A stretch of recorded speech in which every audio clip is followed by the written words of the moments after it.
Welcome to the CompTIA Project Plus prepcast by baremetalcyber.com.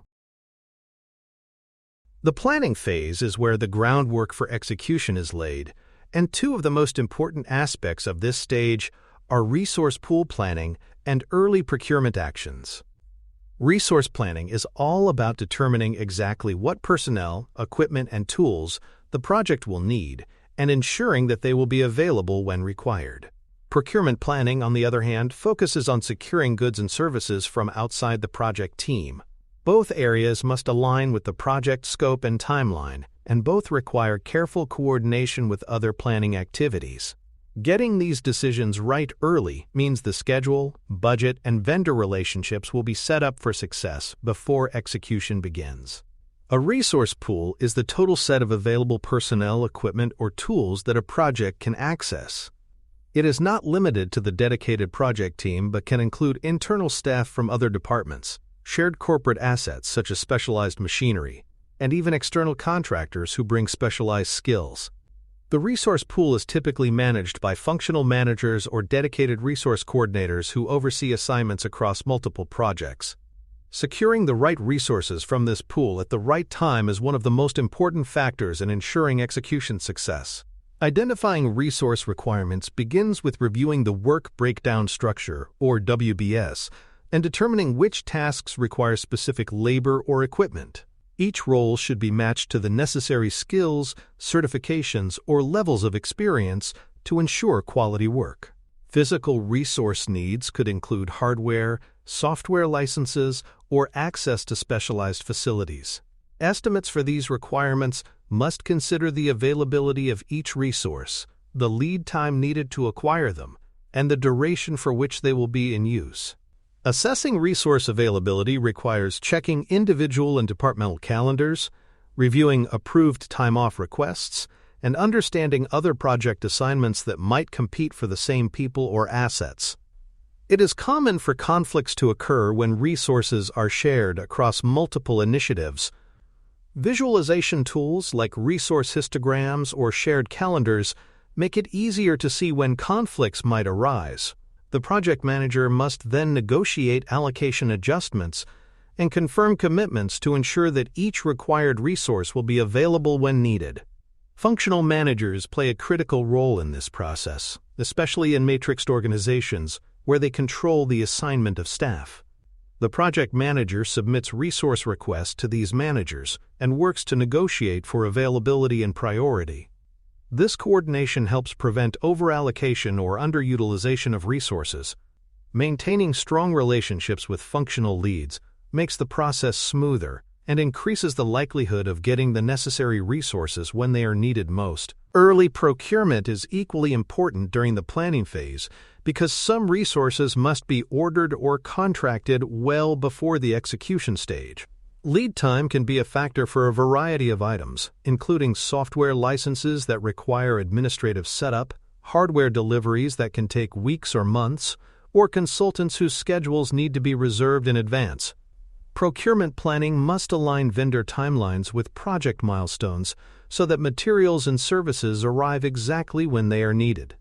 If procurement is delayed, it can create risks that impact the critical path and cause significant schedule slippage. Creating a procurement management plan is a foundational step in ensuring that goods and services are acquired in a controlled and efficient manner. This plan defines how procurement will be handled, including the specific processes for acquiring each item or service and identifying from whom they will be acquired. It outlines the criteria that will be used to select vendors so that the selection process is objective and transparent.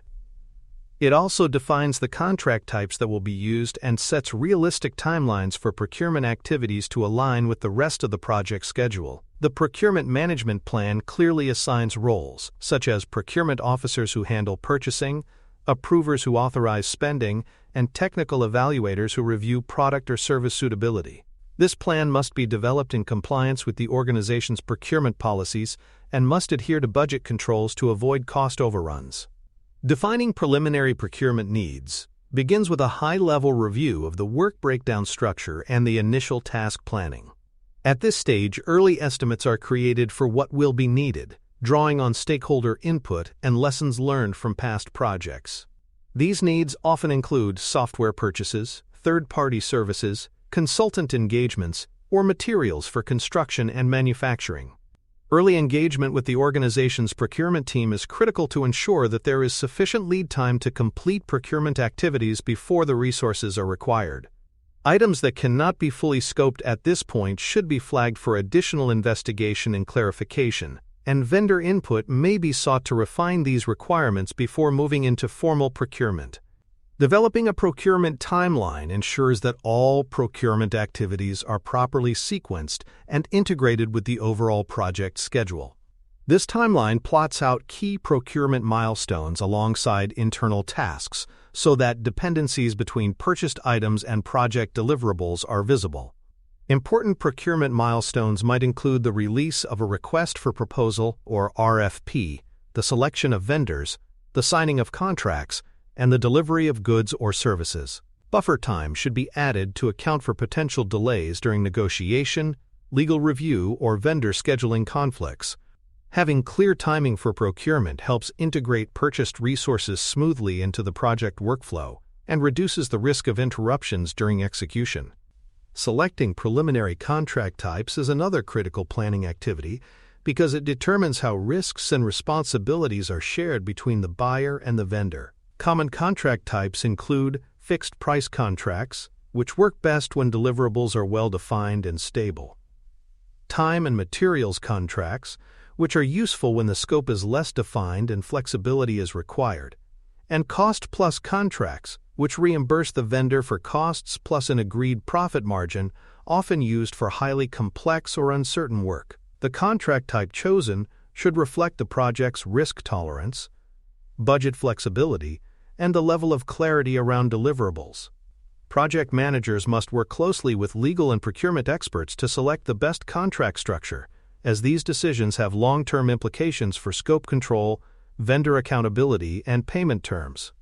Identifying potential vendors or partners early in planning gives the project team a head start on the selection process. This step may involve reviewing pre-qualified vendor lists, conducting market research, or leveraging industry contacts to identify candidates with the right capabilities. Technical criteria such as compatibility with existing systems and financial criteria such as budget constraints will help narrow the list of suitable vendors. Some organizations use requests for information or RFPs to gather early insights from the market before moving into formal proposal requests. Relationships with vendors must be managed professionally and impartially to ensure that the selection process remains fair and in compliance with procurement regulations. Creating request for proposal documents is a major activity in early procurement planning. An RFP clearly defines the scope of work, the deliverables expected, the evaluation criteria that will be applied, and the deadlines vendors must meet to submit proposals. A well-written RFP helps attract qualified vendors who understand exactly what is required and can provide accurate bids. The quality of these documents directly affects the quality of vendor responses. Poorly written RFPs often lead to scope gaps, budget overruns, or disputes later in the project. Developing these documents early allows the project team to refine them before issuing them to potential suppliers. Estimating procurement costs at this stage helps create a more accurate project budget. Cost estimates can be informed by vendor quotes, historical data from similar projects, or parametric models that use statistical relationships to project costs. These estimates are recorded in the project's cost baseline or procurement budget for tracking throughout the project. Some costs may be fixed, such as the purchase of equipment, while others may vary depending on usage or changes in scope.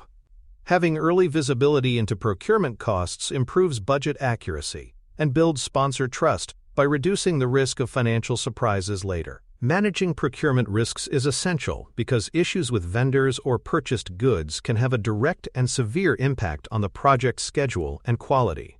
Risks can include late deliveries, contract disputes, poor quality goods or services, or vendor underperformance. These risks should be entered into the project's risk register during the planning phase, so that mitigation strategies can be prepared. Contracts may include protective clauses such as penalties for missed deadlines, service-level agreements, or exit terms in case of persistent underperformance. By planning for these risks early, the project team is better equipped to respond quickly if problems arise. Aligning procurement with scope and schedule ensures that all purchased items and services directly support the work breakdown structure and milestone targets. If items arrive too early, they may incur storage costs or risk becoming obsolete before use. If they arrive too late, they can cause schedule delays and disrupt workflows.